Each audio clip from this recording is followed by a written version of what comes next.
I'd like to call the meeting of the Willits City Council, March 22nd, 2017 to order. That's Dusty, could you put the I pledge allegiance to the flag of the United States of America and to the republic for which it stands, one nation, under God, indivisible, with liberty and justice for all. Kathy, roll call? Yes. Councilmember Rodriguez, present. Ornstein. He's here. Stransky. Yes. Mayor Knowles. Here.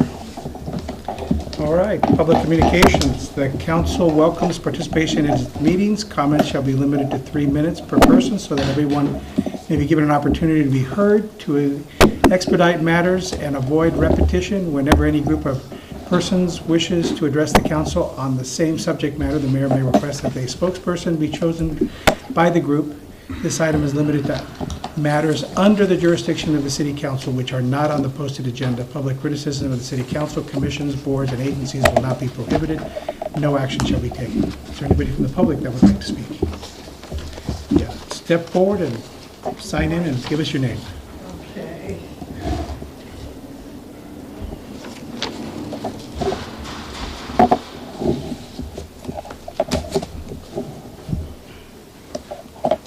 Hi, I'm Melinda Clark, and I'm delighted to be here. I know several of you, and I've been looking forward to this for a while. Briefly, my husband and I took a trip up through California, Oregon, and Washington this last fall, and I was particularly struck with some of the downtown public art features that some of the towns have managed to pull together. And this is about bringing tourists to Willits. We want to see this town flourish, and I love Willits, and I would love to see it not die in the vine, but to just flourish. And so I have an idea that might be a piece of this. Okay. Well, what Seattle, Grants Pass, Silverton, Oregon, and Santa Rosa all have in common are big, funny animals in their downtown. Seattle has big pigs, and Grants Pass has big bears, and we know Santa Rosa has Peanut, Snoopy characters. So these are pretty much, the shape of them is identical, maybe made of fiberglass, so they could be moved, but sturdy. And different artists in the community have decorated them. So they are all different, but they have a common shape. So guess what Willits could have? Skunks. Big, wonderful skunks. They would be adorable. They're not Republican or Democrat. And we can all like skunks. And of course, that would fit in with our theme of the depot. And they're funny animals. They're actually very peaceful animals, and they are a little stinky. But that's the funny part, and so there's a little humor about it as well. They could be adopted by a store or different groups. The Rotarians could have their own skunk that would have something, I don't know what, a funny Rotarian hat, or I'm not making this up, but they could be a school project, a different class. The charter school or the Willits High School could have a skunk project, and the kids could get together and decorate a skunk. There's a lot of ideas. I've talked to people at the Arts Council, not officially, and they sent me over to talk to Adrian, and Adrian said, come to the meeting. But the Arts Council has ideas like we could do for the repainting of the Art Center. We had a couple of events, and now it's this beautiful, beautiful art center on the outside. So it's already beautiful on the inside, but on the outside it looks beautiful now. So there are a number of funding sources. I'm not coming to say Willits should come up with money, but what I am prepared to say is that I would do legwork. Should I get some kind of green light? I don't know how this works, but some kind of green light where I could contact chambers of commerce, for instance, in these towns that I mentioned and any other, and see, how do they go about it, and how would we get them made, and what kind of cost are we talking about, and are enough people in Willits interested? I just have been talking to people for the last few months about this, and except for one person, everybody thinks it's a great idea. So I'm here to say, I would love to see this happen. Big, wonderful skunks. We could have one in front of the library, one in front of the depot, of course, in front of the theater, down Miracle Mile, different places strategically placed, and maybe this would depend on if a store wants to sponsor one, then they would get one too, that kind of thing, like Adopt a Highway, Adopt a Skunk. So that's my idea, and I don't know what will happen next. Maybe one of you could get back to me if that's something, or, maybe I could be talking to Adrian about this, about feedback. All right. Thank Well, you. That's Thank it. you. Yeah. I mean, and by the way, we chatted with this at, I think at Revite Ed, somebody brought up art and all that. So maybe if you engage the chamber and maybe at some point come and speak at Revite Ed, maybe do that research. I think it's a neat idea. Oh, good. So, But when you're saying Revite Ed, I don't know what that means. well, I'll talk to you. yeah, Dusty's You? our point man there. Oh, but- good. I'll talk to you then. But I'd love to see the business community engaged, and if you got them Yes. and maybe talk to the folks at the chamber, maybe Yes. give them a concept. It'd be great if everybody embraced it. It's one thing for me to like it or wanted me to like Yes. it, but if everybody else kind of likes it, then it's just a question of, Making it happen. yeah. I think that's great. I mean, I've also seen that. I've seen that in Florida and Austin, Texas, and all kinds of places that have them.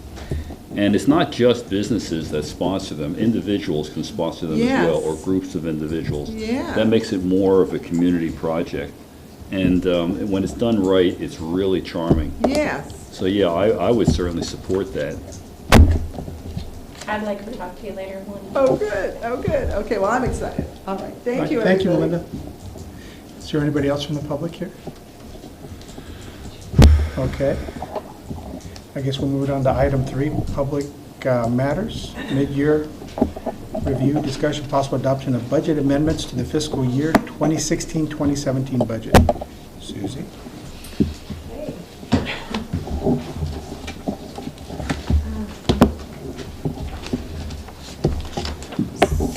So I'm going to start with the general fund, and then we'll work into the sewer and then water. And I wanted to talk about the revenues in the general fund.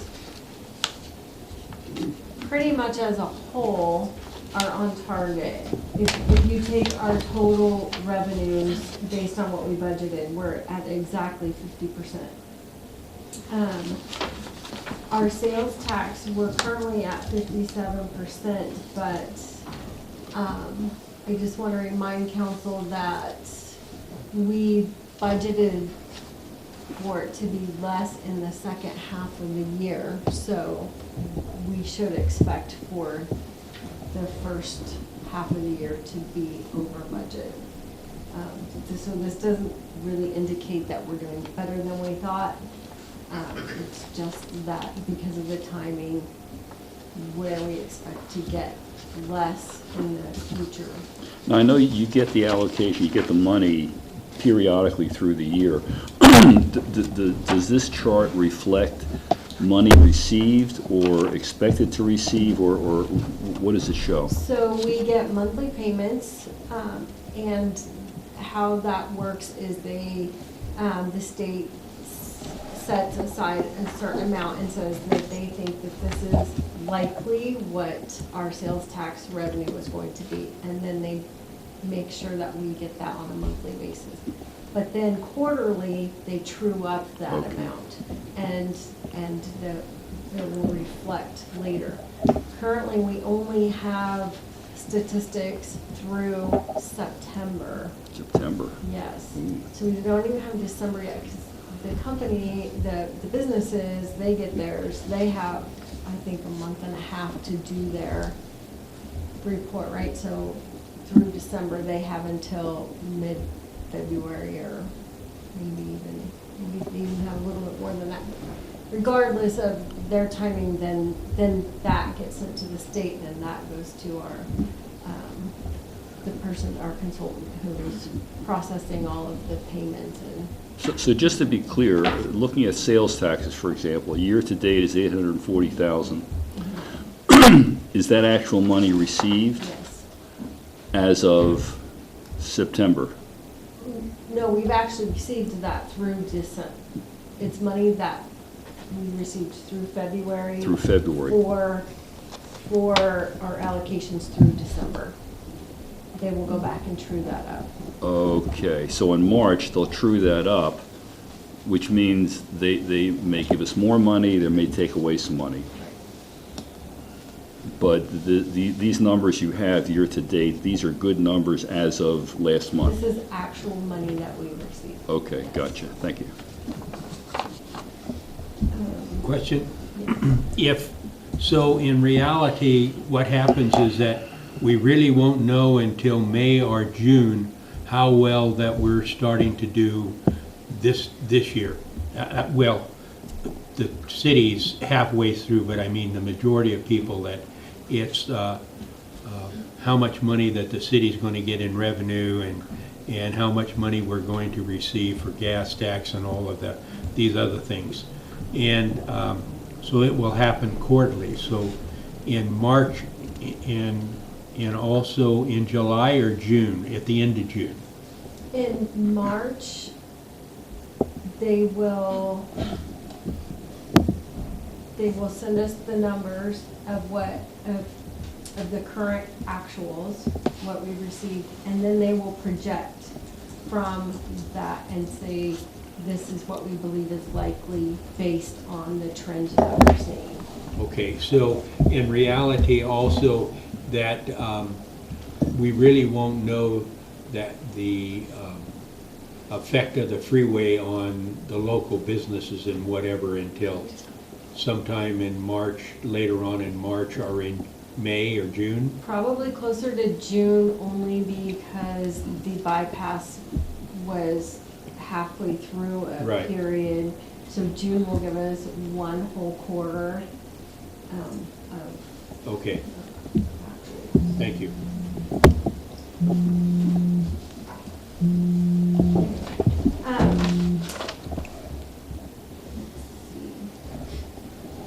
We are expecting the sales tax to take a decline based on the gas tax rate and as a result of the bypass. Well, let me ask you, how is that conclusion arrived at? I mean, is there any kind of evidence that drives that conclusion? Well, I use Cloverdale as an example, Okay, but I mean, there's no concrete. yeah, okay, You just have to. okay, good.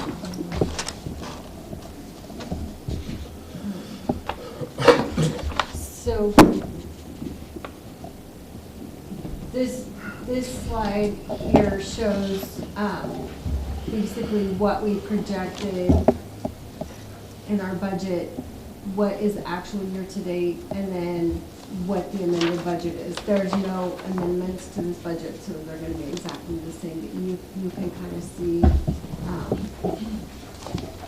that what we just talked about. It ends up being about 50% or at 50%.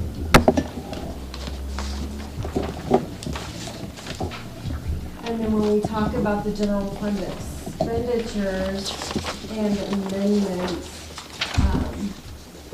this is shown in two ways, by department, and then again, by department. So for police protection and public safety, they're at 53% of their total expenses as of December 31st. And they're not asking for any revisions. They think that they can stay within their budget throughout the remainder of the fiscal year. City administration, that one is, they're at 59%, and they're asking for $55,000 more in a budget amendment. And that is mostly based on retirements, so hiring new staff to replace those, and insurance deductibles, which we have no way of I mean, we use an estimate based on the prior year, but this year it came in at 1. So on the city administration, what you're saying is that we budgeted based on the staff and anticipated new hires into the fiscal year, correct? Well, we anticipate what new hires we know about at the time of budget, but we don't anticipate that we're going to just go out and hire a Yeah. chief. But I mean, that's kind of filled in. No, or no, it wasn't. No, When we it's did the not. budget, we didn't know about that. Right. Okay. So that's some of this. And then also, IT services was one of the big items. Some of the security and moving over to the county. While I believe that we're going to see a decline in the expenses, and we have a lot of one-time expenses with the new website and getting us set up to where they could even work on some of our systems was a little more costly than what we thought.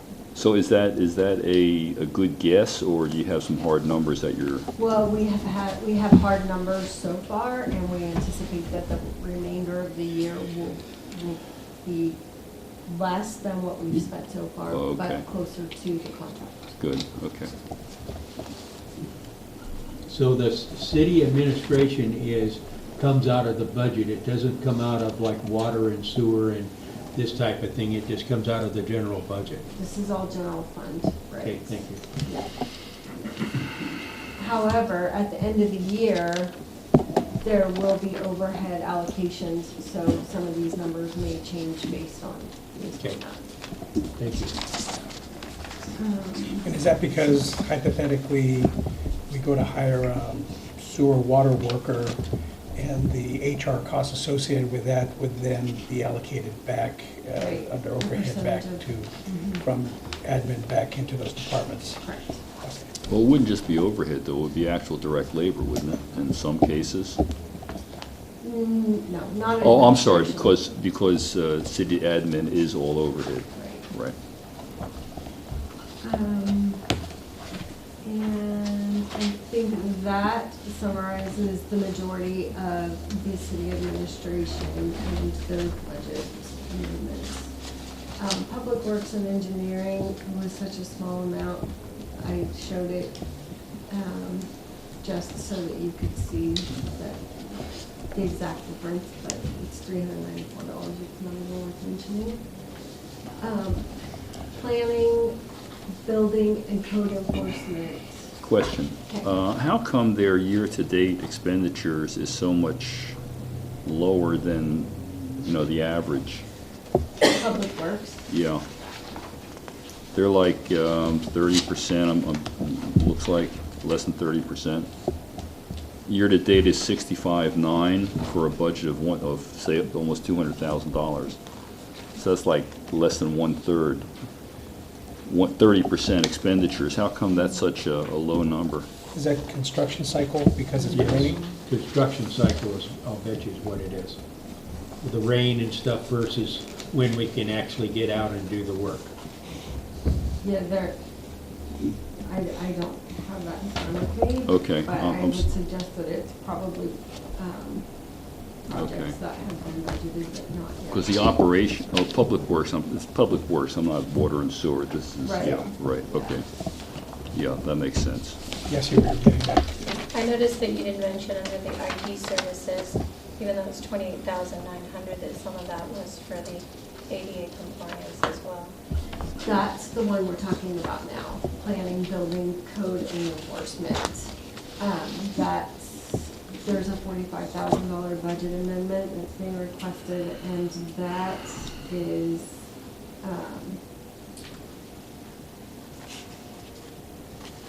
you're right, that looks like it looks like it's that, but it actually goes with the line below. It goes with contract services. Yeah, yes, exactly. It goes consultants for ADA compliance, services for ADA Rabbit City, City Hall, and tennis court resurfacing. Where are you looking, Sabrina? I'm looking on, Exhibit A. yeah, it looks like it's page 4, Exhibit A. It says budget amendment. It was part of the actual agenda packet. It looks like Okay, this. is it in here? Oh, okay, okay. It's page 4 of the Right. packet.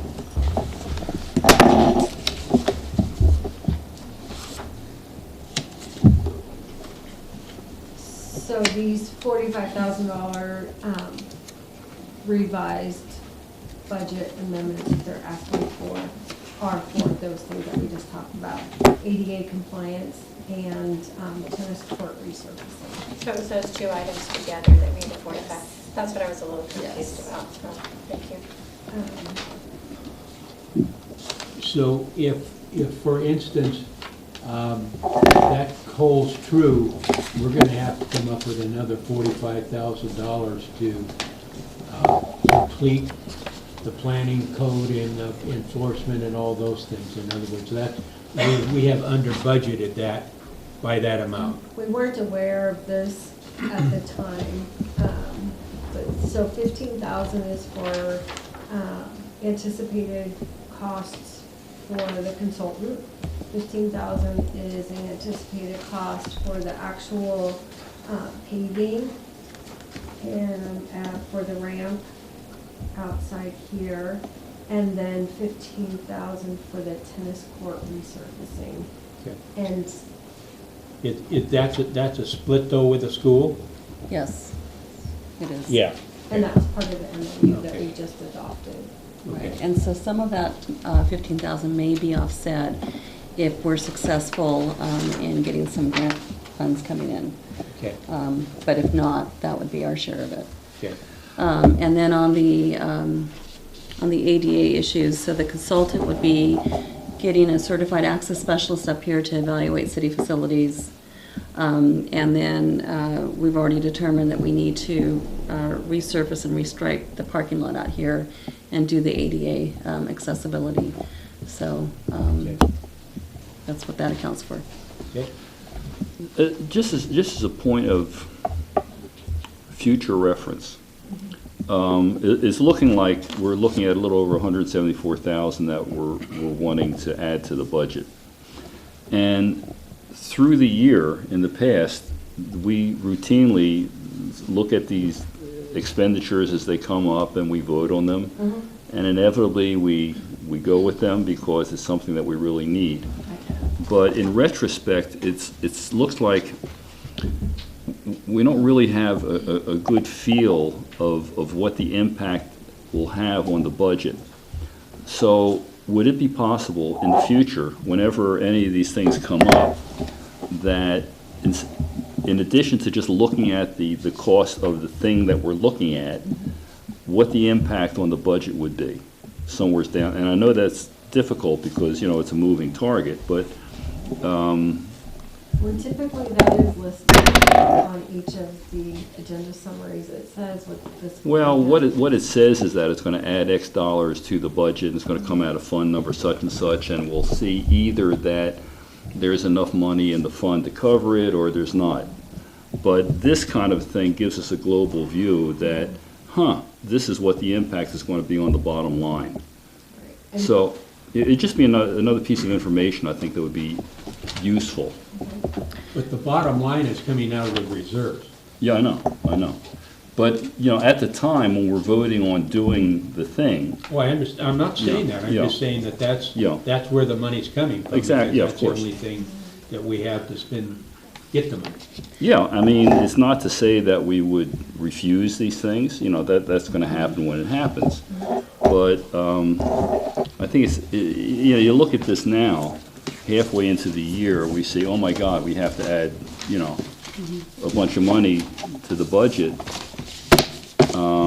Not that we would have acted differently, but it's nice to know. Sure, and that's a good segue to look at the general fund reserve.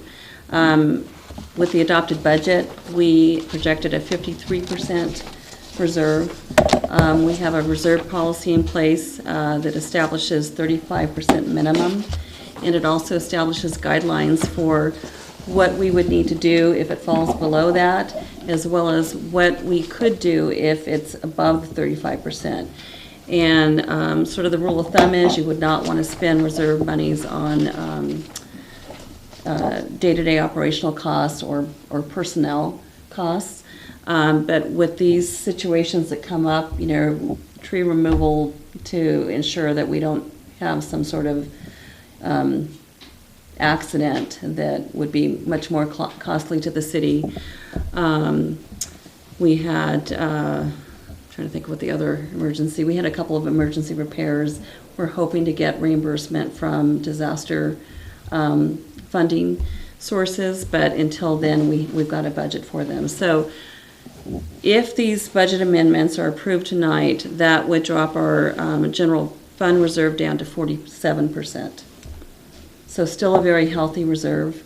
We'd prefer not to spend that, but it is the rainy day fund when you have these unforeseen expenses. And it has been a rainy year. Yeah. Yes. That brings up another point. I have this is the adopted budget, I guess, for this fiscal year.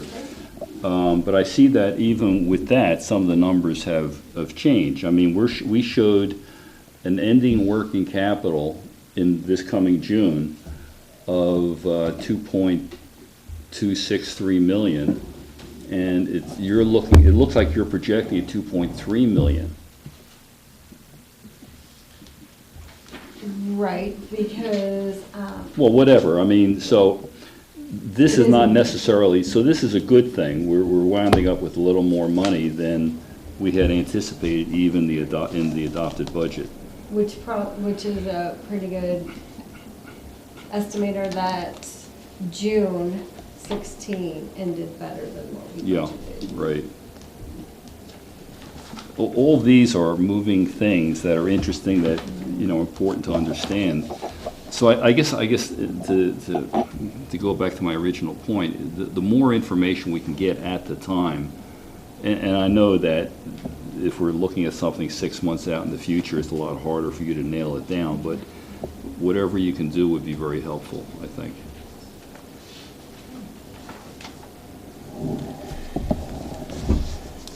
Well, I also think that when we're doing things with the budget, I don't know what the concept of the city council is, but sometimes I think that we think that when we say, okay, we can spend this extra money on this and on that it's allocated, and it's not.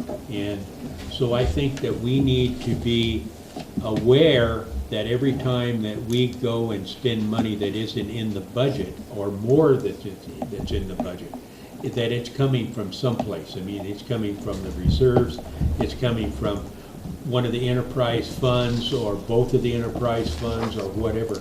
And I think that that's something that we all have to keep in mind, and it's, from setting up here, it's very difficult sometimes. You just think that, that there's, that Sacramento's going to send the money. Well, Sacramento's not going to send the money. I mean, and that's something that we all have to consider.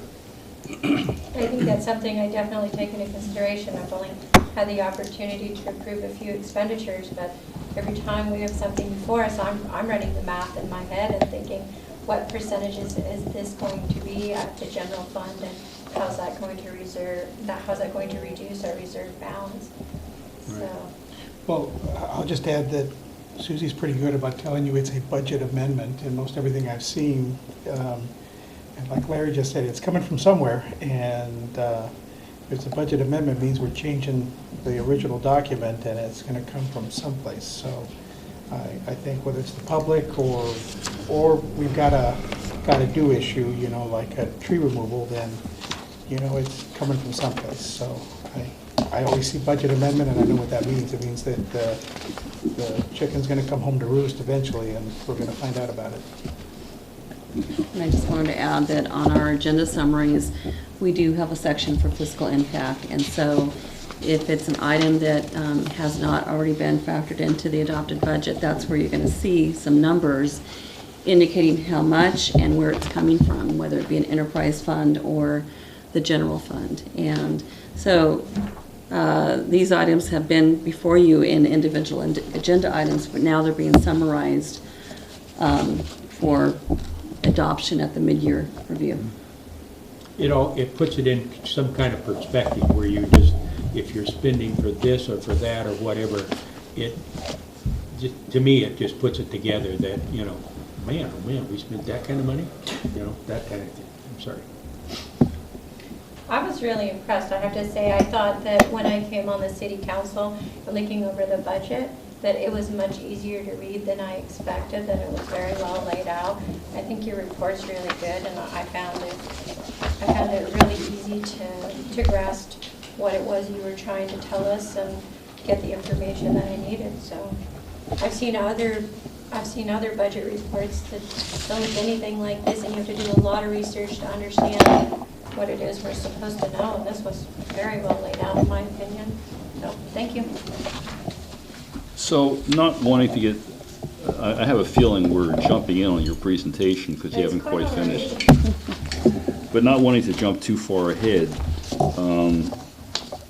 I hadn't seen this report yet, so I'm getting familiar with it. So I'm seeing on the last page what your projected totals are for the budget.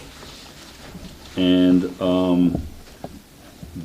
the ending working capital, the net gain and loss, and those numbers, do they reflect this $174,000 that we're? They do? Okay. Okay. So, so we're looking now, instead of a deficit of 130-some thousand, I believe that was budgeted, it's more like 388.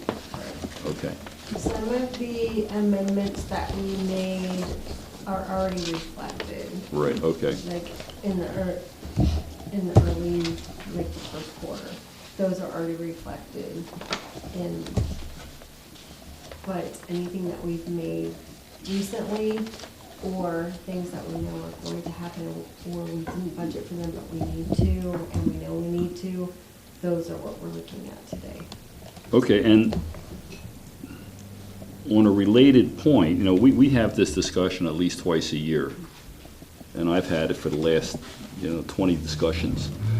And one of the things that has always interested me, and I know that you hooked into it at a certain point, was we look at the ending working capital, and we look at the surplus or the deficit of every year.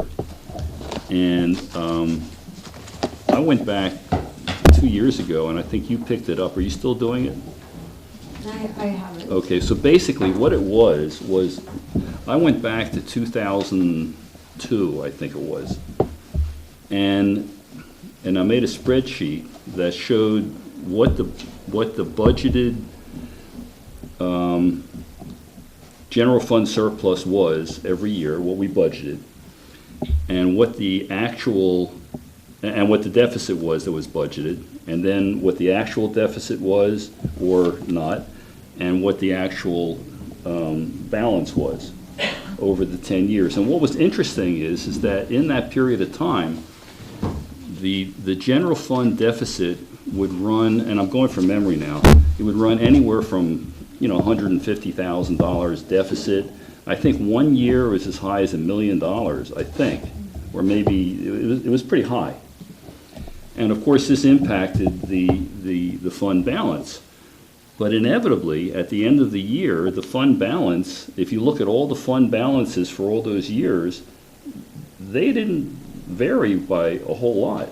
The deficit never met up with the budget. It was a combination of things. We didn't spend as much money as we budgeted, more money came in.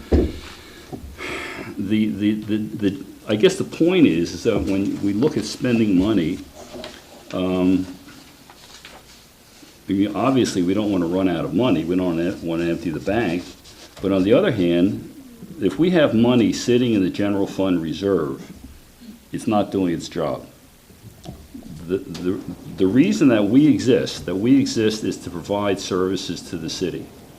And if the more money we keep in the general fund reserve, that represents money that's not being spent for the public in services in some way or another. So I think that's something we need to be, constantly aware of. That, yeah, it's good to have these numbers in the reserve funds. I mean, I'm as miserly as anybody. I just love to look at these numbers grow and grow and grow. But I realize that if the numbers are growing, they're not out there working. So, and historically, it seems to have worked out okay. It hasn't really impacted our fund balance very much, and we've always, if we were to chart the fund balances over a period of years, we'll probably see that the line is fairly flat. Now, of course, we're in a new world right now, and a whole lot of mystery. We don't know what's going to happen with this bypass. The next 6 months will tell us something different. We may have to, or I may have to revise my thinking on this thing, but I'd like to urge everybody to sort of keep this in mind and not be so afraid of spending some money. So the reason why our reserve policy was set at 35%, that's a very healthy reserve to have. A lot of jurisdictions are, in the low 20s or even lower than that. And I've even seen some in the single digits. But it was precisely for the reason that we don't know what exactly is going to happen. And so we set it at that in anticipation for Right. that. And we're still much higher than that. So Right. we are in good shape. Yeah, we're not going to go bankrupt. I guess that's the bottom line. We are in good shape. And also revenue is cyclical, right? So we Yep. get the majority of our revenue at the end of December, the beginning of January for our sewer payments and also our taxes. Our bigger payments are in December and January. So in the periods between the big payments, I think they do 60-40 and 60 and 40.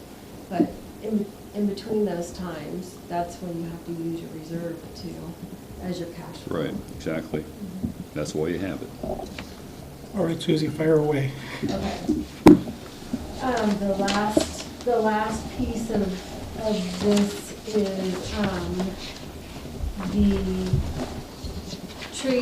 the Parks and Recs, and that's a healthy increase. It's to remove the trees in the park that are diseased before they cause an accident or an issue. I do want to note that some of these are wages that are budgeted in other areas. Typically, they are water and sewer, because it's when our public works guys are going out and helping with the water lines or the sewer lines. So while this is taking a hit in the general fund, we're likely going to see a small decrease in sewer and water. Because normally those same bodies would have been doing work in those departments, and so. Covering different jobs, which And they can't and be so doing both jobs. this represents work, it's not like we're having a contract to do this, this is work that our own staff is doing, but it's, Some is our staff, and then some is other contract services, but oh, it's okay. We had to rent trucks, for example. Yeah. Yeah, so it's money that's going to be spent anyway by the city, but it's just in different places. So it'd be a savings in categorical funds.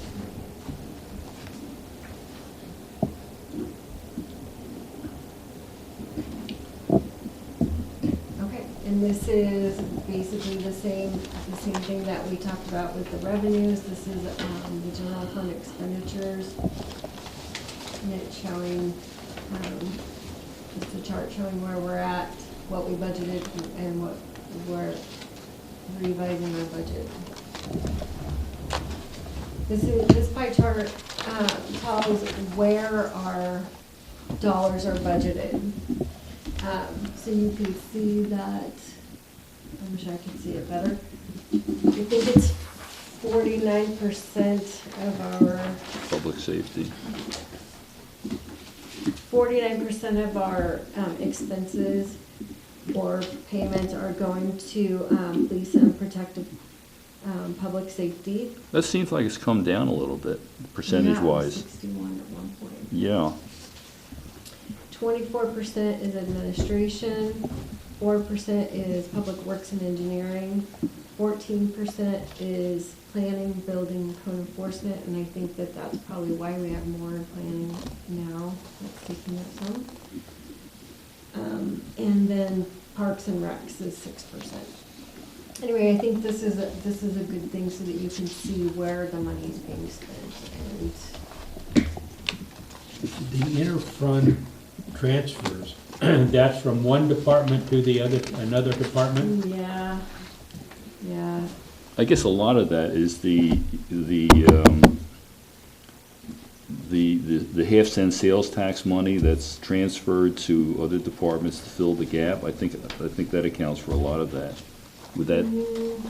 Some of It's- it, not much. Maybe, but like, The water guys the do. water department pays Oh, for okay, the okay. police department and. Yes, Right. and we won't know what departments until we get the actual budget come May or June or whatever it is. So we'll know where the money has been transferred, the 202 money. Oh, right. Okay.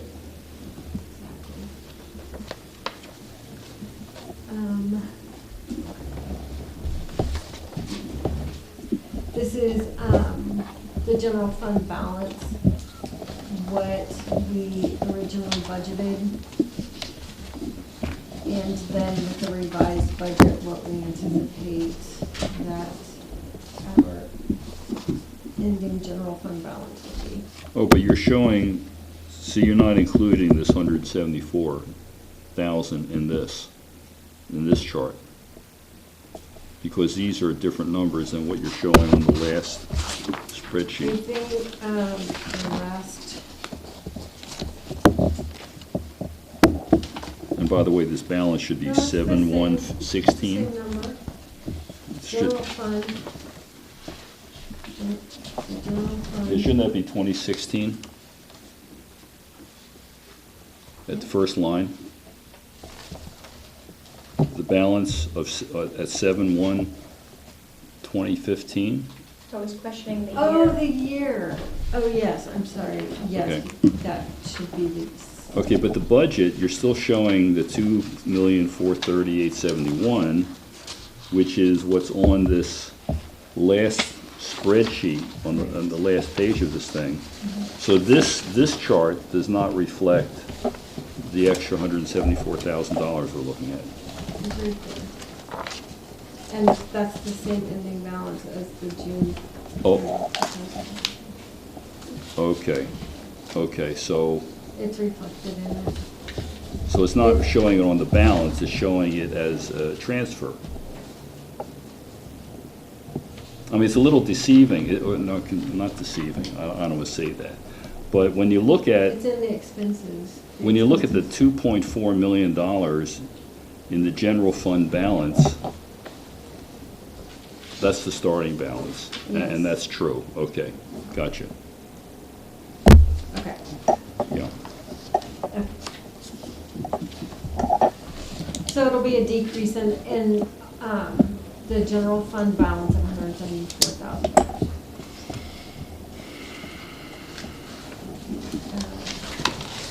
The gas tax departments,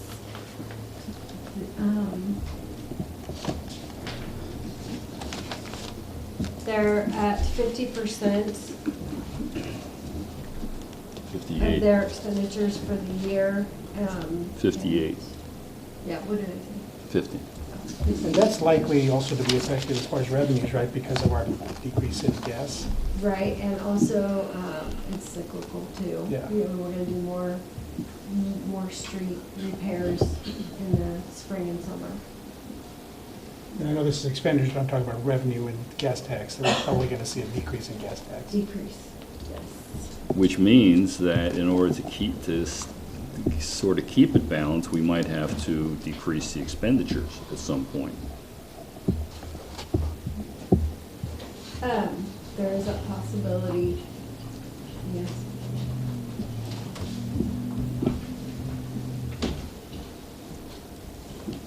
And then we'll get into the sewer. So the sewer revenues, they're at 63%, and the sewer user fees are at 65%. But again, like we just discussed, the county, part of the teeter program, right? So we send our invoices to the county, they add that to the property tax bill, and that's how it's paid twice a year, November and April, March. And then they send us 2 checks a year. So we would anticipate that we would have the majority of it now that we got in December, and then the smaller portion will be later in the year. Even the sewer fees that come in from the septic, does it go to the county also, not to the city? No, only the first line, the sewer user fees that are at Okay, all right. 65%. So the septage receiving, which is what you're referring to, Right. Larry, is at 44%. And Of what we thought that it's gonna be. right, and Okay. again, I believe we do more when it's not raining because there's more Yeah. work parties, right? Okay. Were there no sewer hookup fees year-to-date? I'm surprised that it's 0%. Right, no sewers yet. Huh, Or as of December 31st. Maybe there were yeah. between them. Huh. But that would be new buildings. Yeah, yeah. We've had a lot, but maybe they've already had their hookups in previous years. That- Yes, some places. Yeah. Yep. Okay, and the expenditures,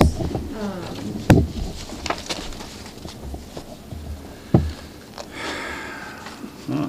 everything, they're at 43% in total.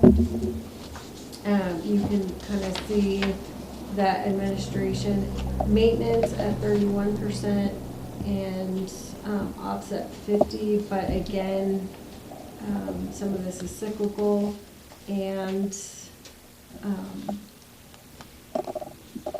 some of these wages were being used in parks. Right? But even so, even though they're cyclical, I mean, half of the fiscal year is summer, autumn, and the beginning of winter, and the other half is winter, spring, and summer. So you could say that they're equal. One could argue that they're equal, which would make one look at these percentages and say they could be representative of the full year.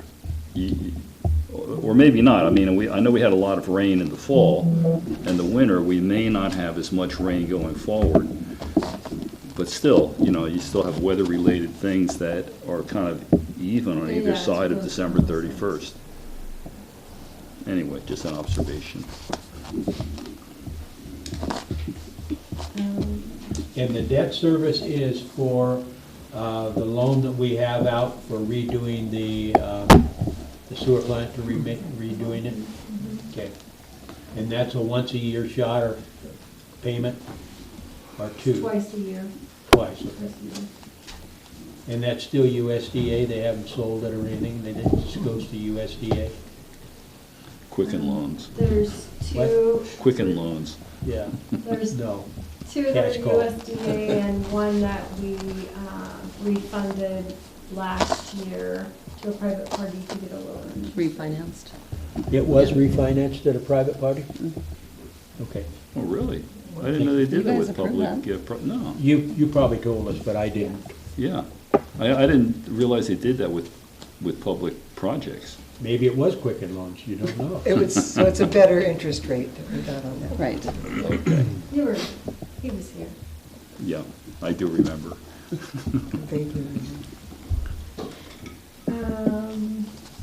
The $18,500 that the sewer plant is, asking for the budget amendment for, 12,000 of that was an emergency creek restoration. And, Andrea just, sent out an application looking for those funds back, as a grant, so. No, this was for the compressors, some of it. Why don't you come up, Andrea? As long as you're here.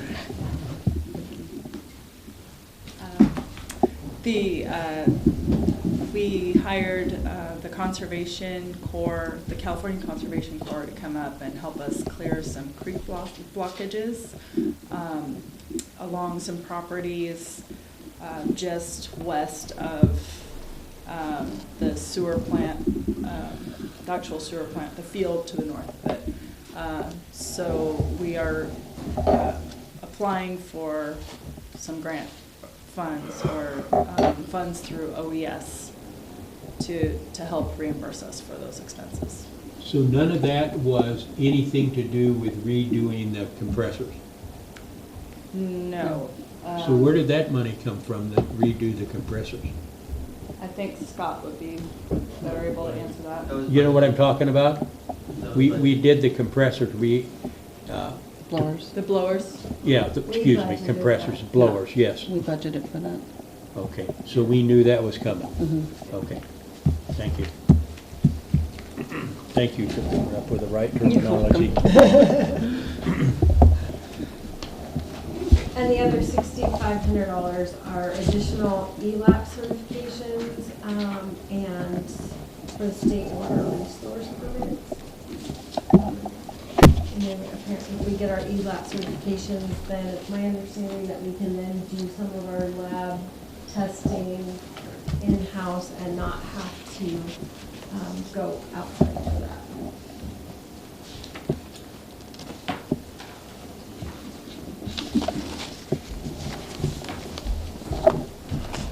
So here, this slide just shows what our sewer expenditures are by type, for salaries, services and supplies, debt service, just kind of breaks it out. And chart showing anything. And for water, the water hookup fees are at 101%. And the water user fees are at 58%, and the other revenues are at 40%. So in total, they're at 58%, and we're not asking for any budget amendments at this time. Way to go, Scott.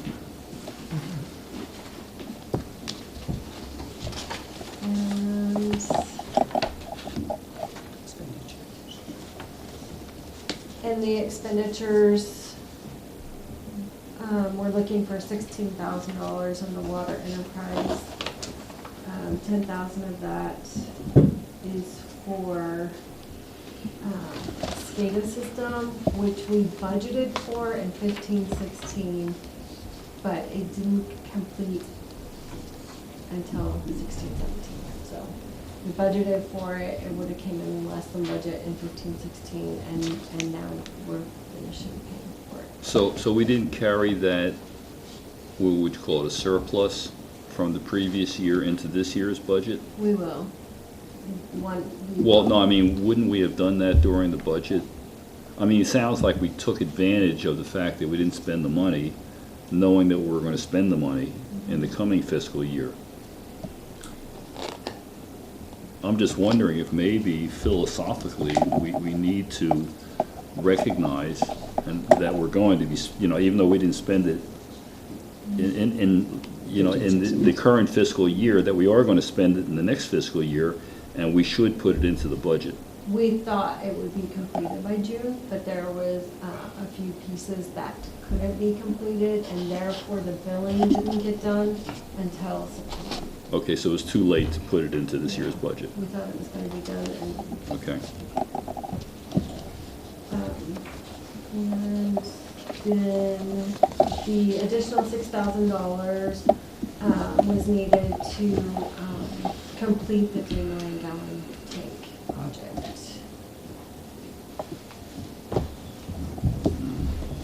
And these are long-term expenditures that are going to, last us for a long time. Is operations related to the storage tank? Operations is the SCADA system. Oh, that's the SCADA. Okay. Mhm.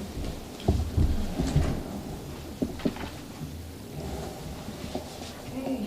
What about the water line that we ran from the tennis courts, to the tennis courts from South Street or whatever it is down here, Humboldt, wrong one. What's the name of the street that comes out to the highway? State. State Street, from State Street to the tennis courts, did we have to get a loan for that amount, or did we just, how did we pay for that? Did we do it? Did we do it? Yeah. We budgeted. It was budgeted for, and it was in budget? Yes. Okay. Thank you. And then this is the report that we're all pretty familiar with. It shows what our beginning capital was, and it's in all of the budgets that we do. It shows what our operating revenue is anticipated to be, and then the operating expenses and the gain or loss, and what the ending working capital will be based on that. This does incorporate all of these changes, and it leaves the general fund reserve of 45%. So have you looked at the other enterprise funds percentage-wise, like you did? We're looking at 45% for the reserve for the general fund. I'm not that brilliant to be able to do this looking at the numbers, but did you look? And we didn't set a goal anyway, but I'm just curious. We don't have that, and Well, it looks like, just off the top of my head, the sewer enterprise, if we're projecting almost a $2 million working capital against a budget of 2.6 million, that's a pretty high percentage. Mm-hmm. And similarly with the water enterprise, a little over 2 million as out of let's call it a $3 million budget. So they're still healthy reserves. right. Can't ask for anything more than that, I guess. You can ask for it. I'm still kind of waiting to see what's going to happen in May and June. Because I think the numbers will be a little different. And anyhow, I think we'll have a better view what the future holds for sales tax.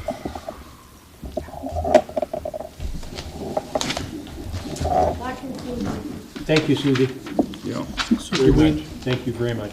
do we need a motion to pass anything, or is this a presentation? We do need a motion to accept the proposed budget amendments. I'll move. Do we have a second? One second. All right. Yeah, there will be. So motion and a second, and any other discussion up here? Otherwise, I'll open it up to public comment. Go ahead, public comment.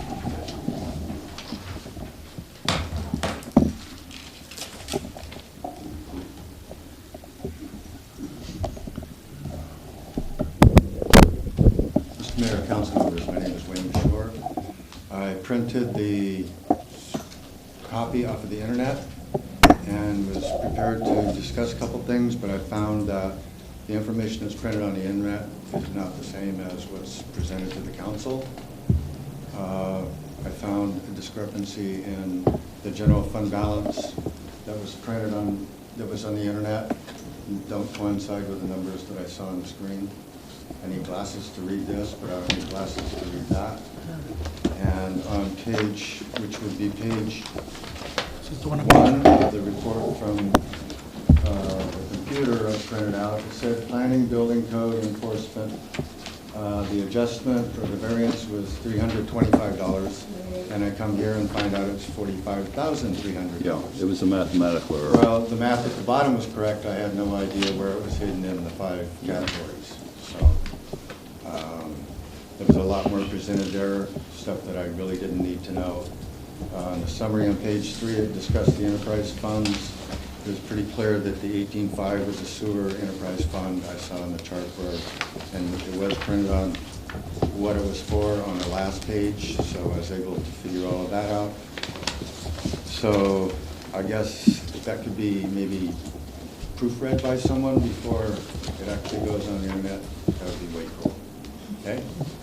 So to get to my points, I heard a comment tonight that the sewer and the water enterprise funds are doing great. They have reserves. The mystical, magical thing about that is it's not mystical or magical. While you have little or no control over all of the expenditures over the course of the year, you have the ability every year to control the income. Okay? So you can raise the rates, you can lower the rates, you have to pay off loans, you raise the rates. Water and sewer funds will always be happy as long as everybody in town is drinking water, and if they're not flushing the toilets, so those two places could be shut down. So they're always going to be healthy and they're always going to be functional. When it comes to the general fund, it's a situation where you try to control the expenditures, you try to anticipate what's happening, but you have almost no control over the revenue source. And when I looked at what's my page 2 off the computer, we talked about reserves. It's for rainy days. So it's the one that says general fund balance, and the projected ending balances, these numbers that I have are different than the numbers that you had. I think you had 2.4 million. Mine's showing 3.19 million. But at any rate, it shows the general fund reserve at the adopted budget at 53%. Okay? And if I do the quick math, you adopted a budget that was essentially $200,000 over projected revenue. So I'm thinking that's probably like a 7% reduction in the general fund reserve, which means maybe you had a 60% reserve before you adopted the budget. And with this amendment, you've decreased it to 47%, which is an additional 6% reduction in the general fund reserve. So it's a 13% hit on the fund in 1 year. So if that trend continues in 3 years with the increased cost of doing business and a reduction in your revenues, your reserve balance would be 0. And Ron said we're never going to go bankrupt. If that trend continues an additional 8 years past that point, you will be bankrupt. So if I look back at my first page, I see, with respect to general fund, all of these sources of revenue and these sources of expenditure. So I would hope that in your deliberations, either tonight or at the adoption of the next budget, I could hear your ideas and your concept on how to either decrease this by $400,000 a year or increase this by $400,000 a year, so that your deficit remains stable at 47 unless you want to reduce it to 35. Okay? Thank you. Thank you, Wayne. All right, anybody else from the public like to weigh in? All right, I think we'll bring it back up here. So we have a motion and a second. Yes, and more discussion. More discussion. All Yeah, right. I appreciate your observations, Wayne, but you know, be assured that we are aware of what happens, and you know, you've been here as well. And it's an annual thing, you know, we're constantly struggling with the thing. But the thing that gives me comfort is what I alluded to before, this spreadsheet that I developed, and Susie picked up on it and made it real. And, you know, all we can do is look at historical history. And since the beginning of 2000, you know, pretty much this century, our budget reserve has stayed fairly flat. You know, some fluctuations within $50,000, $100,000 maybe, plus or minus, maybe a couple $100,000. But we've still been, when I first came on the council, our reserve fund was pretty critical, as I recall. And I think at that time, Gordy Logan, who was the city manager, offered to give the keys to the city to the state because we just couldn't balance our budget. And it was pretty critical for a while. And I remember in the early years, the reserve fund was down below, I may be guessing now, but close to $100,000 or a couple $100,000 maybe. It was gone. But since then, it's always been over $1 million, and you know, $1.5 million, $2 million, in that range, which gives us a little more breathing room. And as I said before, it's really nice to see those numbers go up and see, you know, high percentage numbers and this big bank account. But we're not doing our job if we hoard all that money in our treasury and don't spend it where we're supposed to spend it on city works for the public. So that's the balance we have to keep. And for me, it's constantly looking at this number, and it's going to go up, it's going to go down, but as long as it stays in that sort of comfort zone, I think we're okay. And we can take action, you know, and it's not going to happen in 5 minutes that we're going to suddenly drain the account. Mitch? Yeah, also a comment was made earlier that I want to just emphasize too, and that is that this includes some major sort of capital improvement kinds of things that are going to last 5, 10, or 15, or 20 years. So they show up as an expense in this year, but hopefully we don't have those same expenses next year or the following year. So that also is, you know, it's hard to account for that, but I think it's really important actually to have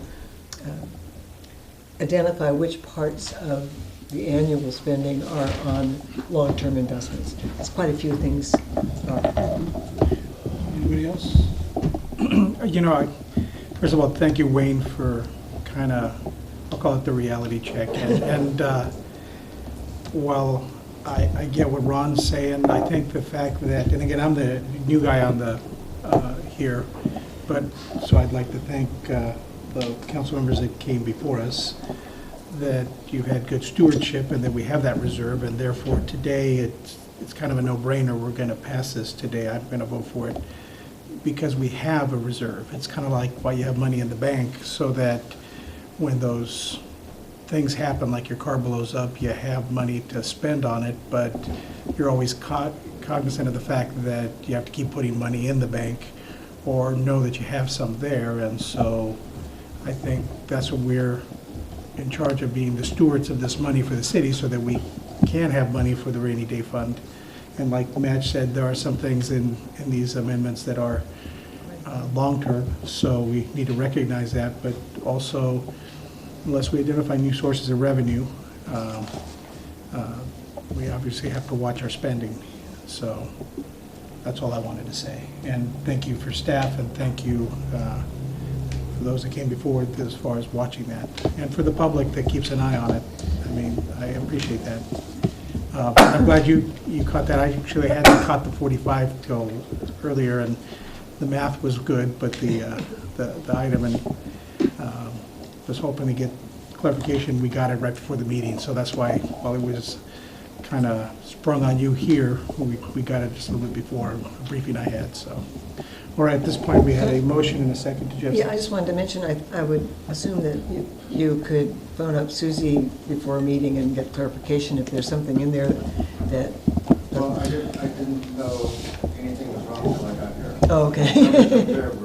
Yeah, because I had noticed that discrepancy I on. came here with an assumption I had good information. We're almost at the point where we can post our own. So we can. And you know what, and that's the whole purpose of the public meeting aspect of it, that we get a chance to vet all this out, and I so. expected you were going to pass it, but I really am concerned about the reduction in general fund reserve. We can't do it every year. You're doing 13% a year in 3 years. You're Yeah. not. And Ron has looked over history, and I'm sure that it does fluctuate, but I think this year's. No, this was obviously the, Yeah. Nearly 400,000, it's not. And that's a conversation we've had year in and year out, that if we keep on this path, we're gonna run out of money. I mean, I remember 5 years ago, we had that discussion, and we have more money now than we did before. So we're keeping an eye on it, and I know our bulldog over here is keeping an eye on it very well. I'm assuming that for the general fund, you pretty much adopted a bare bones budget, which was really over $200,000 more than your anticipated revenue. So I'm not seeing any place that can be rectified unless you fire policemen or get rid of city building inspectors or city Yeah. clerks. I'm sure it's a pretty much bare bones budget. I mean, I would expect and hope that would be happening. But if you're having a reduction in your revenues, you know, Yes. when I was sitting up there, we did redevelopment, okay? And basically, we stole the county's tax money for 20 years. Yep. And the idea of that program was to foster new jobs, things that brought sales tax, make the city so that at the end of the 20 years, we were better off, okay?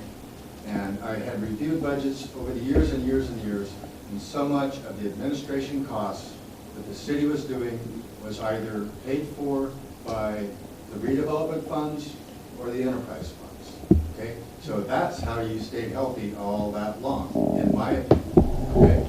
So what redevelopment projects has the city undertaken or approved that have made this community healthy? I don't see it, and to me that seems somewhat frustrating. And I know there are opportunities that are popping up that could make fill in the gap, and I'm just waiting to see what happens with that, because I see the city is beginning to be in a tougher spot than we were back in the 80s when we did the redevelopment to basically steal money. It was fun. That's a word we don't like to use in But as public. soon as we had to do it all over the. yeah, and Governor Brown saw fit to make that go away, so. Yeah. All right, well, let's get back on task here, and thank you again, everybody, for your input.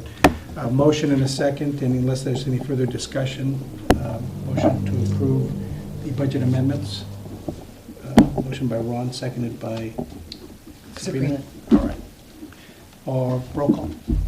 Councilmember Rodriguez? Yes. Strong? Yes. Ornstein? Yeah. Stransky? No. Mayor Gonzalez? Yes. All right. Consent agenda. Item 4, we have minutes for March 8th and warrants, and a resolution designating city officials authorized to apply for disaster assistance. Do you have a motion on the consent agenda? I'll move. Do I have a second? Second it. Motion second. Any further discussion? Nobody from the public? All right. All those in favor, roll call. Councilmember Rodriguez? Yes. Strong? Yes. Yes. Stransky? Yes. Mayor Gonzalez? Yes. Information report, water consumption revenue chart.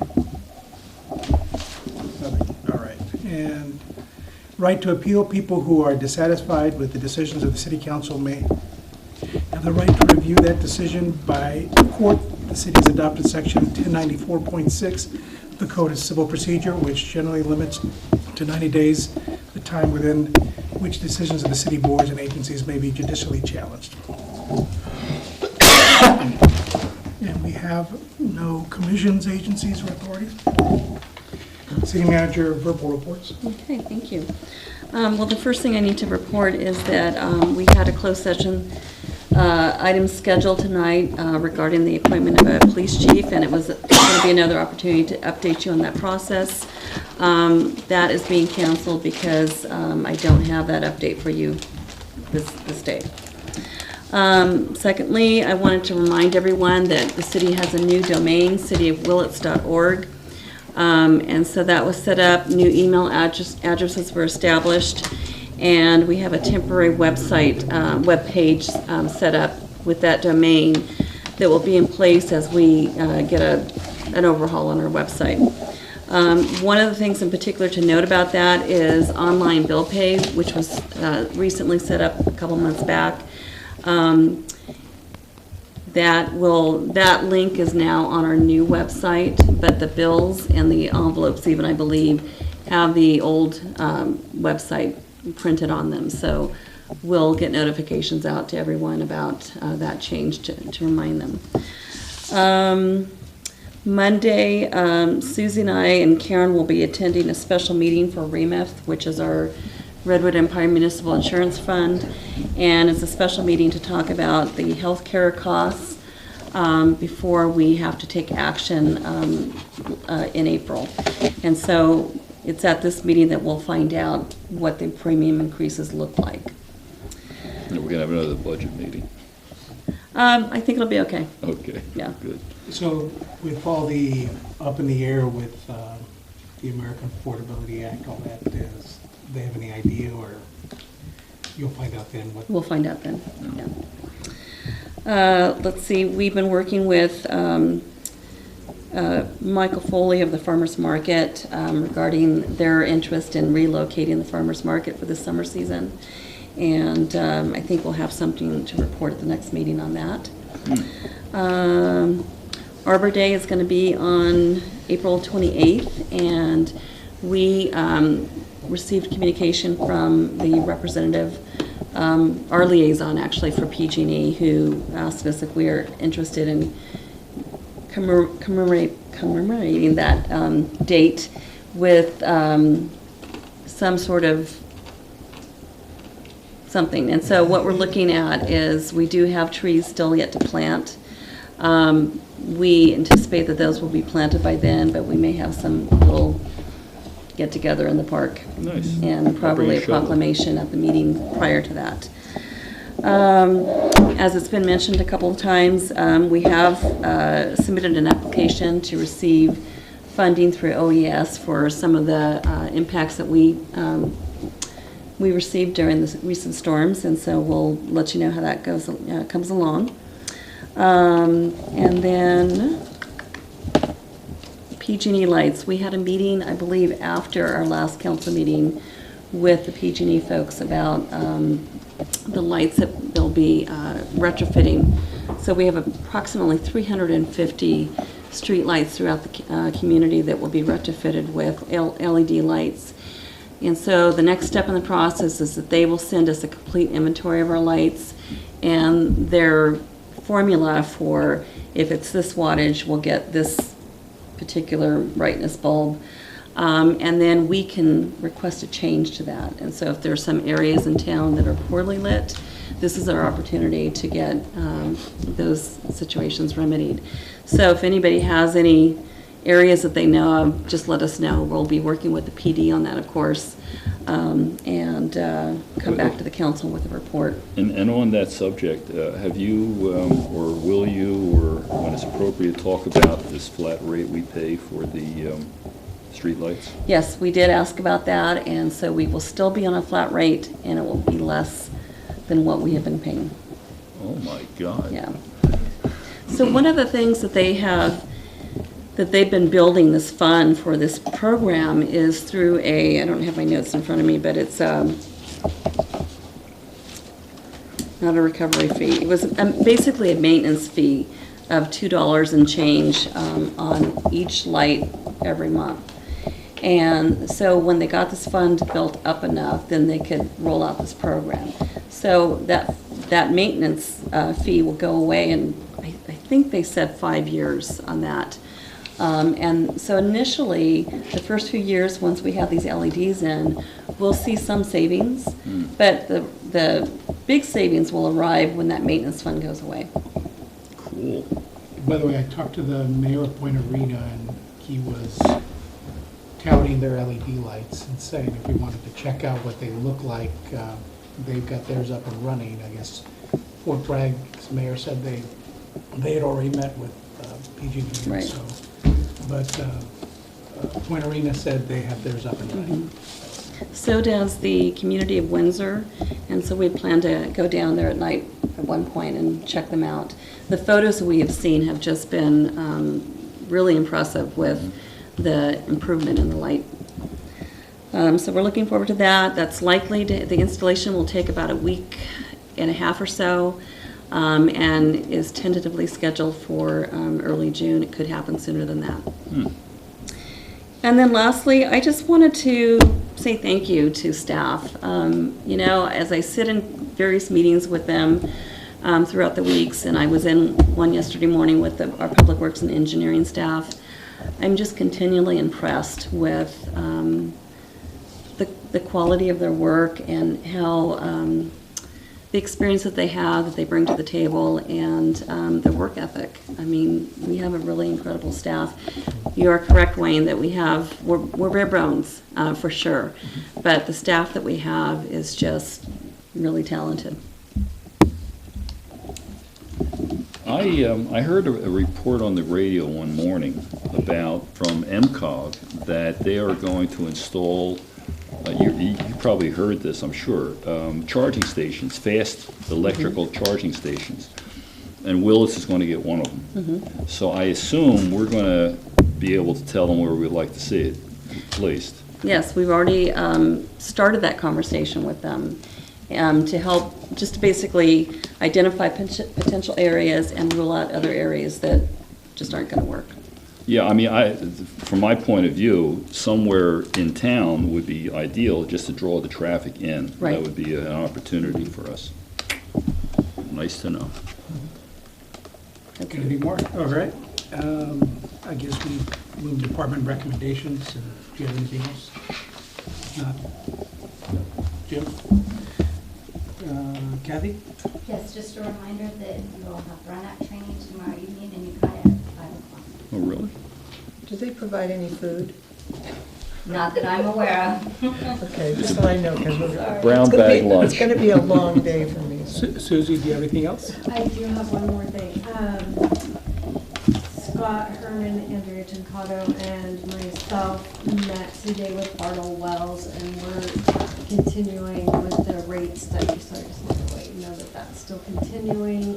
They're thinking that they might have something for us next month. So is this going to be water and sewer or just both? Okay. And they're going to do the non-tiered version. The non-tier. Huh.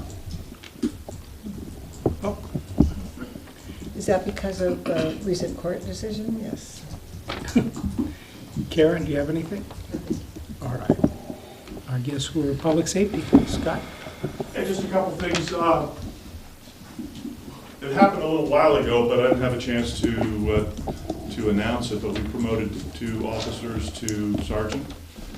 Kevin Leaf, who was acting supervisor, we promoted him at the end of February, and the 1st of March we promoted Rico McCoy, who also was an acting supervisor. We have 2 open police officer positions, and we currently have 1 person in background, and Karen and I are interviewing 3 we finish up tomorrow with the 3rd one, and we're going to hopefully select one of those to go forward in background. That's all I have. Or is the pool looking good? Prospects? Well, anybody we select will be good. Okay. No, we have a lot of applicants who, just looking at the information they provide, they end up being disqualified for the position. Yeah, I mean, I know it gets dicey sometimes, all over the place, not I'm just. sorry? It gets dicey trying to find the right number of people and the right people, not just here, but everywhere. Right, even the larger departments that pay much more than we do are having problems getting qualified people to apply. Yeah.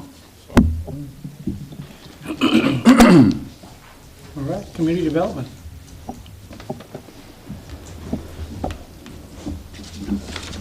Good evening, Mayor, council members, Dusty Dooley, city planner. Susie kept you busy tonight. We're planning to keep you busy, the Community Development Department, in April. Looking to bring the housing element update to you, along with associated zoning code changes that were identified in the previous housing element update, as well as the first draft of the cannabis ordinance for you to look at and provide comments on. Both of these have the potential to generate revenue. The housing element update, once adopted, allows us to go after community development block grant monies, which the city had historically used for a number of activities. And then again, the cannabis ordinance has the ability to create some application fees and some taxes that would be a benefit to the city.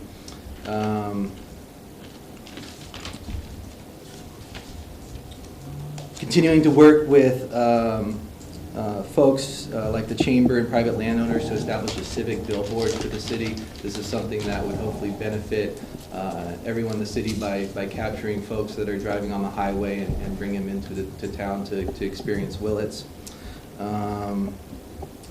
Revive Ed met last week. We had a good discussion on our vacant commercial ordinance, and they directed me to go ahead and bring that forward to you guys for consideration. So I was happy to know that they were feeling good about that product. We also discussed our sphere of influence, and again, the civic billboard. It's one thing to find a location and to build it, but it's another thing to figure out what it should say and what it should look like. So we'll be looking towards some local talent to maybe come up with some different designs and features for how that billboard should look. Don't have an update for you on Caltrans signage. Hopefully we'll be adding a sign that says EV charging station off of this exit.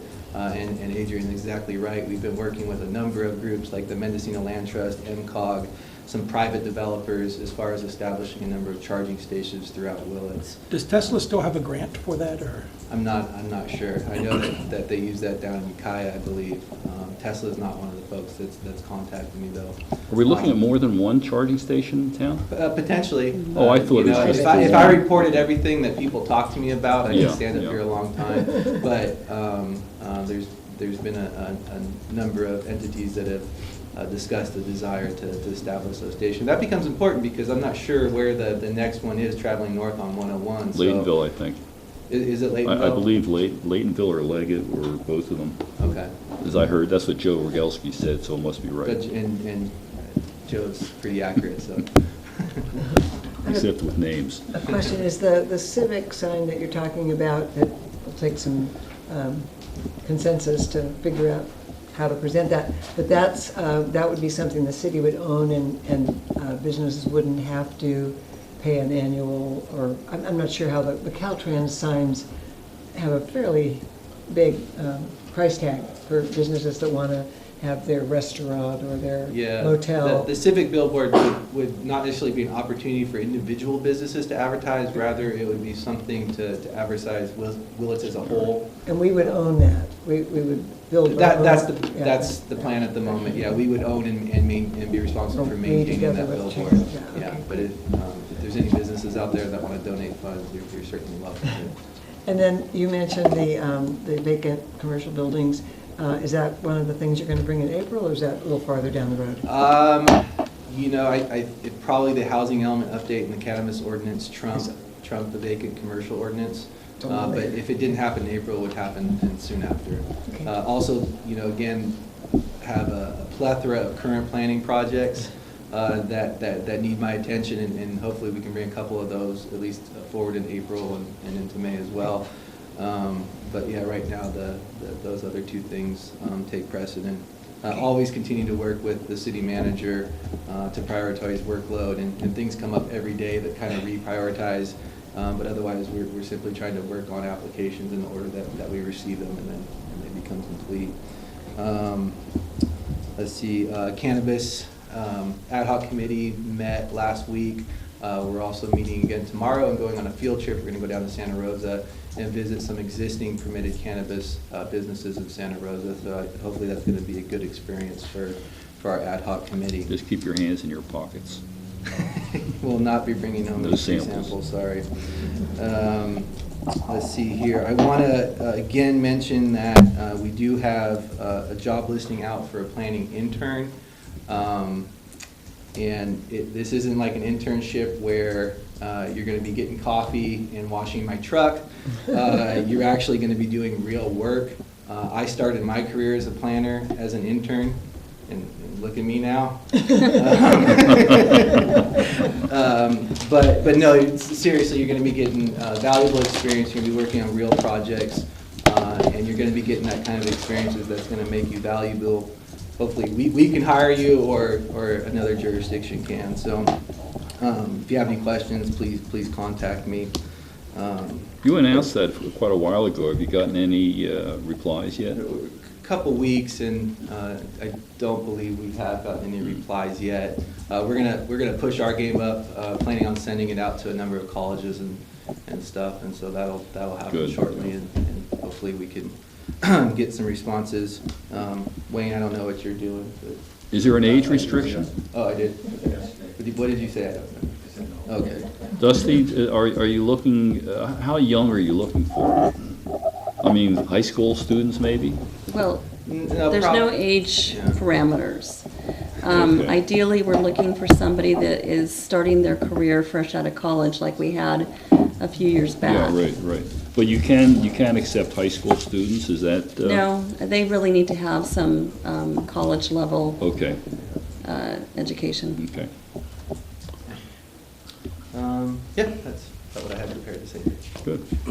And by the way, I get a lot of calls, Dusty, and I do refer people to you at times, but I always caution that Dusty's one of the busiest guys in town right now.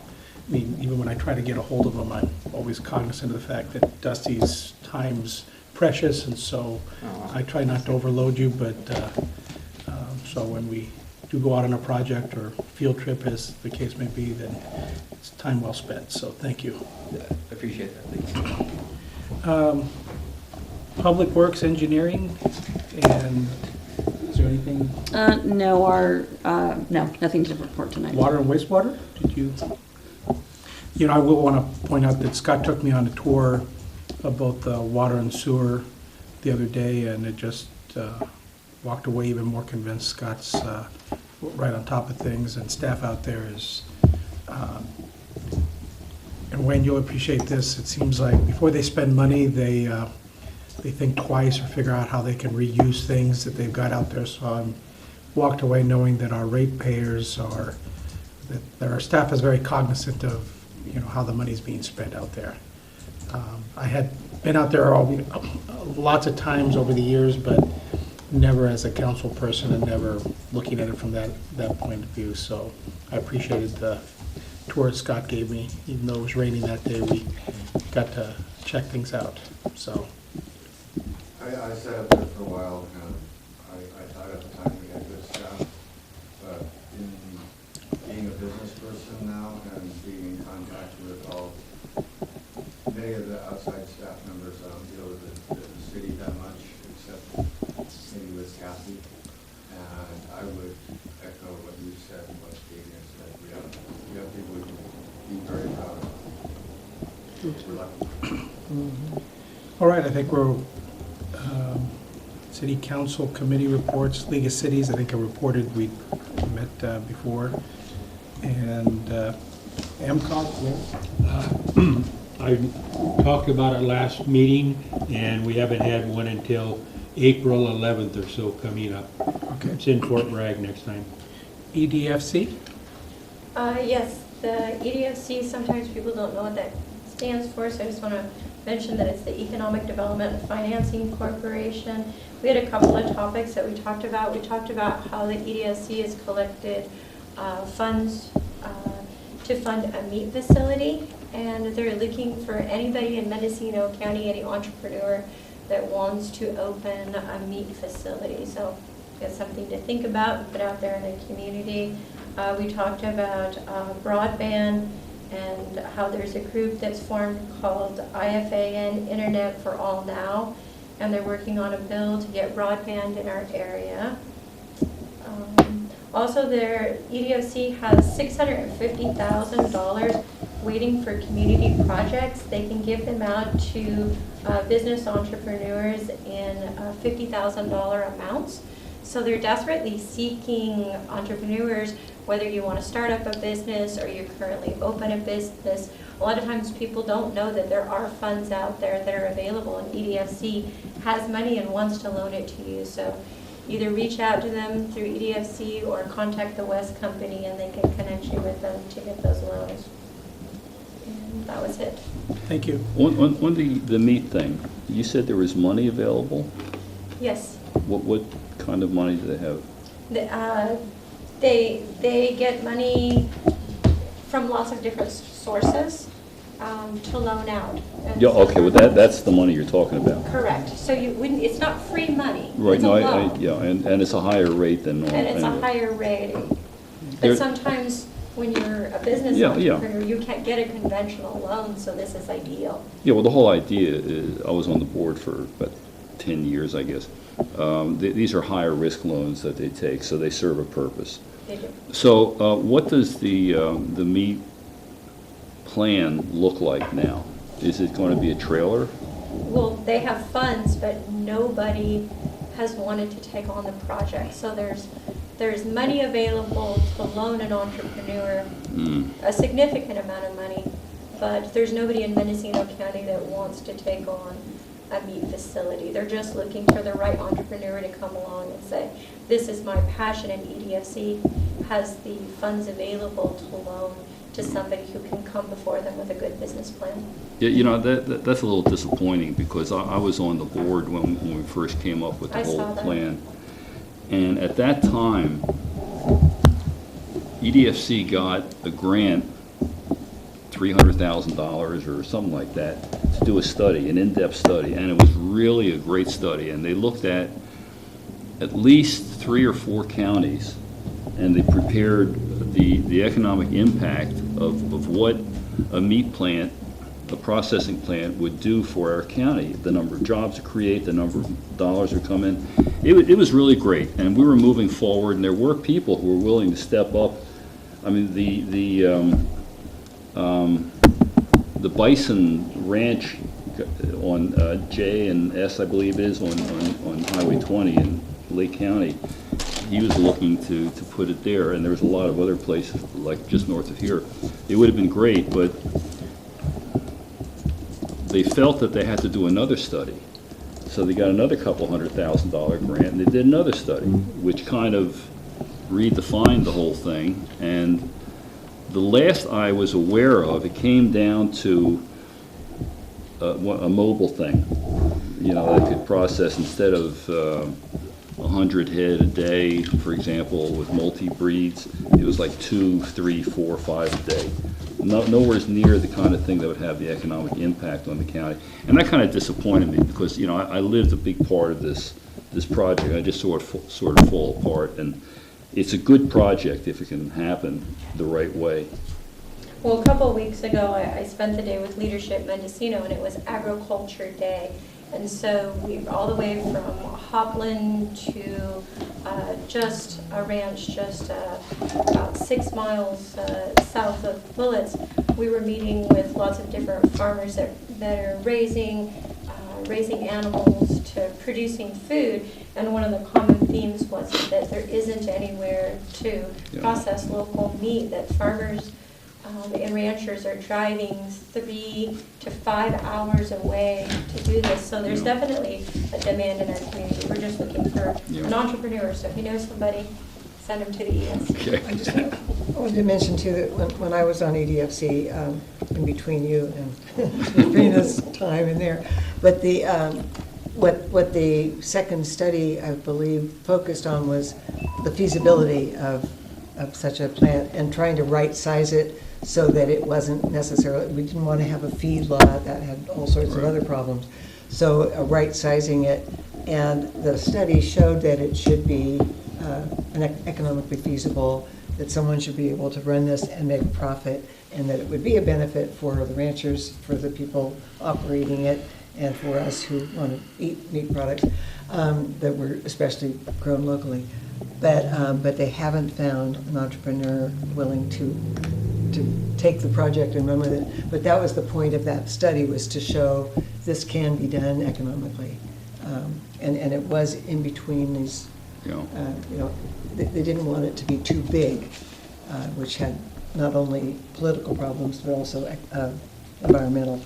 And I don't think it's a trailer, I think it is would be a permanent. Well, yeah, but a small, With- that's the Yeah, last that I saw of it. Yeah, relatively It may have small. changed differently. It Anyway. has changed, it's evolved. All right. MSWA, Mendocino Solid Waste Management Authority. There's a meeting tomorrow, and my alternate Ron is going to be there because I'm going to be on the ad hoc committee field trip. But, the good news is that Louisa Morris has withdrawn her resignation, so there was a lot of, gnashing of teeth trying to figure out where we were going to go and how the county was going to handle this and all that. But with her deciding to stay on, I think things are going to settle down and be on an even keel, which she's doing, I think, a very good job. I'll as give her a manager. big hug tomorrow for that. Yeah, boy. I'll be honest, I'm a little concerned about what's happening with solid waste in our community and the pickup and the lack of the drivers and their ability to make sure that our residents are getting their trash picked up in a timely manner. There have been complaints here. I've heard several complaints, and I've experienced a delay in my pickup, and I know it's a result of a driver's shortage. And so, I'm keeping an eye on the situation. I'm concerned. So I hope that we're going to get some good information at that meeting, Yeah. Ron, that's going to reassure us that our community can depend on regular pickups, and that we're not going to all of a sudden have a crisis here in Willits. Okay, I'll actually ask Jerry Ward that question. Because our citizens, I do believe, are becoming increasingly concerned about the situation. Huh. That's it. I mean, I hadn't heard that. I wasn't aware of that. And as a ratepayer, I personally don't have any complaints about. Well, I They've know been that, red tagging people for things like having the can too close to a fence, and Yeah. so they have been recently, I think, kind of having someone walk with the truck and tag people whose garbage can was inappropriately placed or had the wrong stuff in it. But I do think they have had a driver shortage, and it's been. yeah, they had a sign up at Yeah. when I paid my bill. I believe they lost 2 drivers last week Yeah. or the week before. And Terry's been driving trucks himself some of the time. I know there's. So Rocky and Jerry have been out there. So, but if there's anything, Ron, maybe you could pass on to Jay if there's anything we can do as a city to help. Then Be careful what you ask for. Well, they're a big employer in town, and they're a service provider, and I think we have kind of a symbiotic relationship there. Absolutely. The Mendocino Transit Authority. We haven't met. All right. I did ride the bus the other day. Came back from Ukiah on it. Nice trip. LAFCO, we reported on it before, but I did go to a city selection committee meeting today where we picked an alternate, and the alternate will be the mayor of, the alternate for the cities that I sit on will be the mayor of Point Arena. And at that meeting, they selected an alternate for Sonoma Power, and that was voted on. It's one of the council members from Point Arena. Apparently, they're really big on that. I did voice with Lindy Peters that if they could start sending us information from those meetings, and Lindy said that, the mayor of Fort Bragg, that he'll start sending that information through, to Kathy, so that it can be distributed. So I made a pitch that we would like to be involved with that in the future, even if it's initially as an alternate, then to go on there, so. All right, and Finance Committee hasn't met, Water Wastewater Systems Committee hasn't met. Revite Ed, I can't add anything more than what Dusty said. I think we had a good exchange. Being the new kid on the block on that committee, I did want to make sure that everybody was good, and talked to a couple of the business people on that committee that they were good with the proposed, thank you. And ad hoc committees, Caltrans, I think you said they haven't met. And cannabis, you reported JPA study hasn't met, and I think that's it. Museum met. What's that? The museum advisory. Oh. board that I'm on.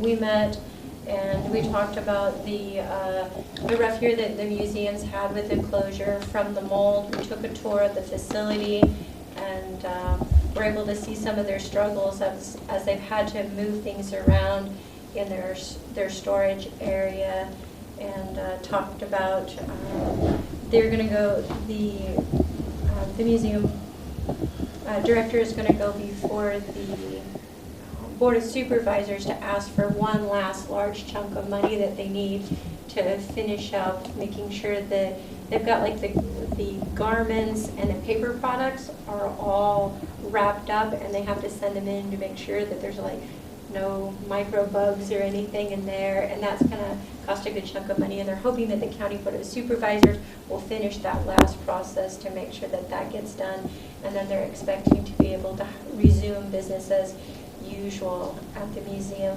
They talked about plans to expand some of the exhibits as they are able to finish things up. The county has had to spend a significant amount of money on fixing the museum building because they did have some damage, some rain damage, some storm damage to the building. So. And the Museum Roadshow is going on the yes, road. and I've got the Museum Roadshow, and they've got some other wonderful events that are coming up. And so I've got a calendar for you, and at the next meeting I'd like to share some upcoming activities of what's happening with the museum in our community. But they're expecting this next year to be a good year for them. Isn't the Willits show fairly soon? The Willits? In April. In April, which is fairly soon. Yeah. Yeah, but we have another meeting before. Okay, all right. Yeah, I'll get it all out before that. Do we have any other committees? I think that's it, isn't it? All right. Council member reports and recommendations. Sabrina? Oh gosh, I have a lot tonight. I just want to acknowledge that I received a letter from Howard Hospital. I guess a letter was issued to the council members on the topic of cannabis, and because I wasn't here before, I didn't have a copy of that. So just acknowledging that I received a copy of that. Also heard from Margie Hanley from the Howard Foundation, and listened to her a little bit about what their ideas are in terms of a mental health facility.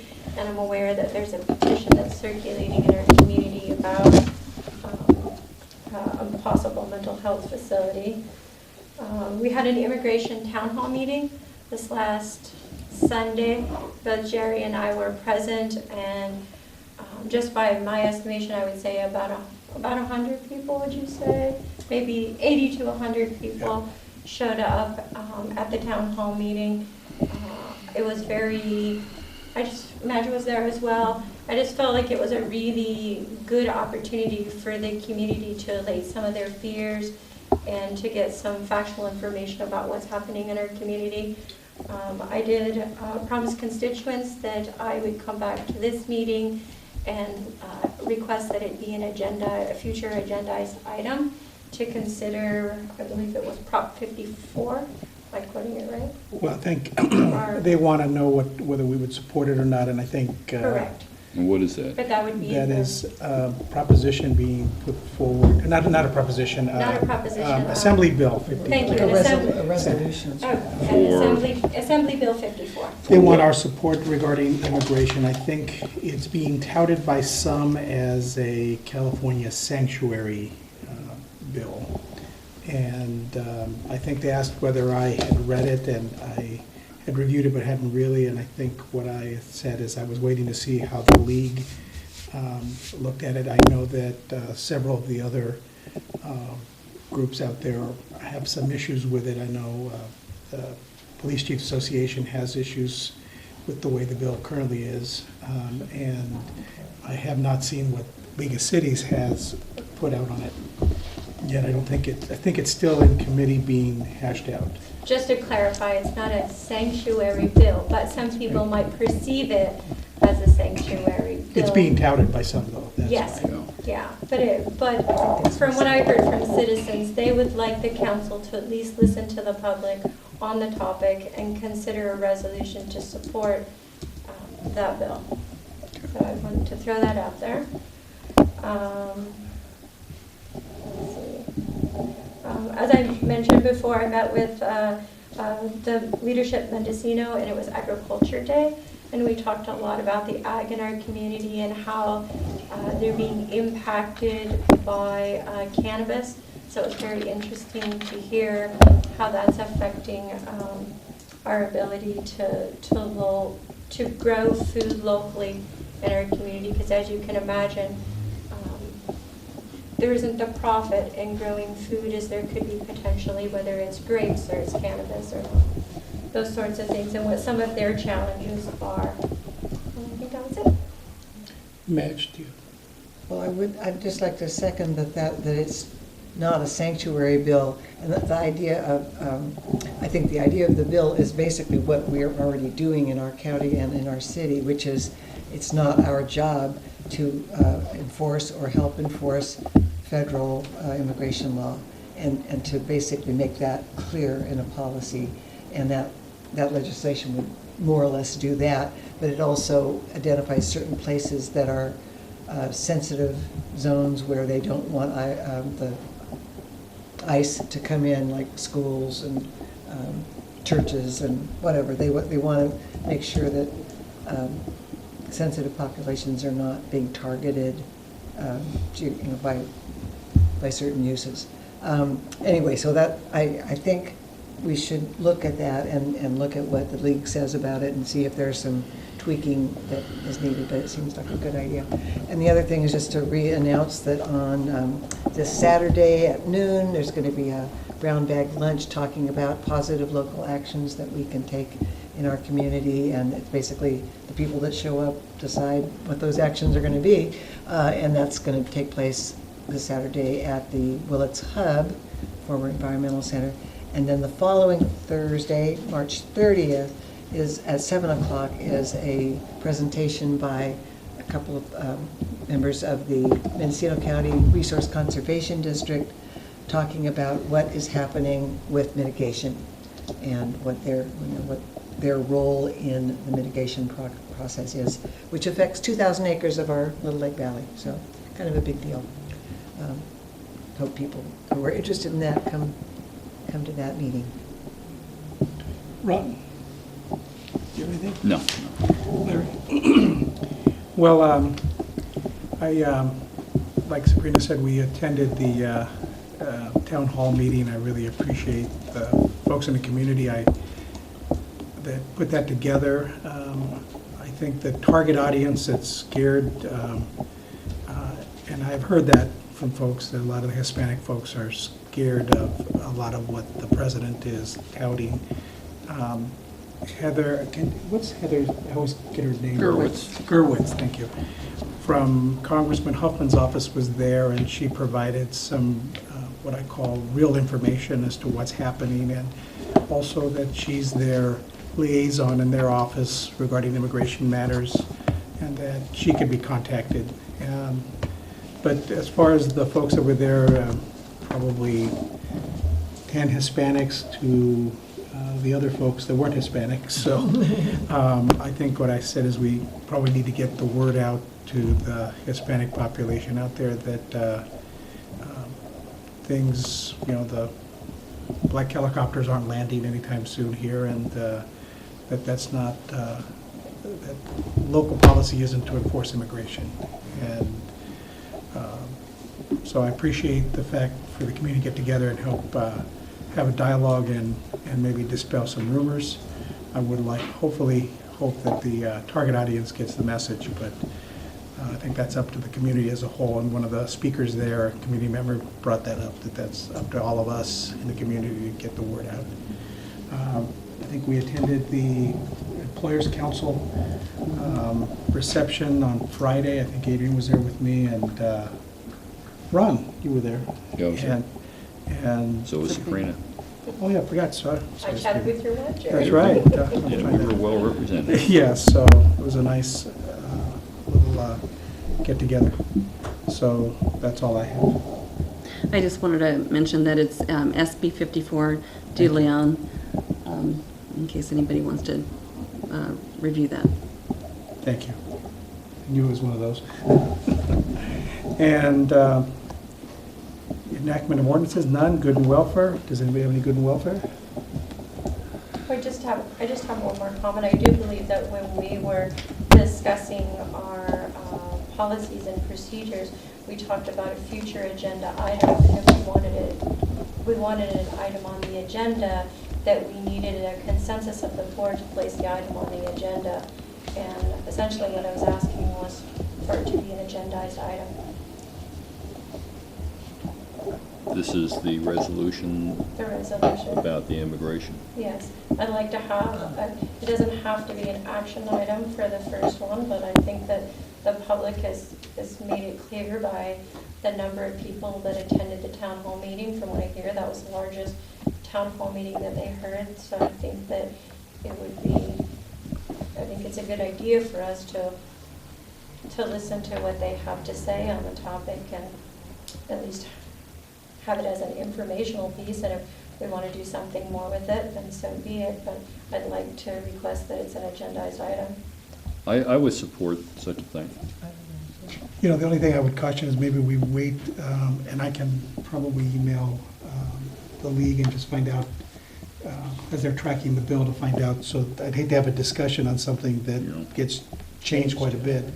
And maybe at the next meeting, I can hopefully have an idea of where the bill is at and come back. So what if could I get an agreement that it would be agendized within the next 60 days? That's 2 months. Yeah, I mean, that's fair. Yeah, like I said, I just would hate to have a discussion over something that is kind of a moving target at the I moment. agree. Yeah. So, all right. All right, and we have no closed session, so at this point,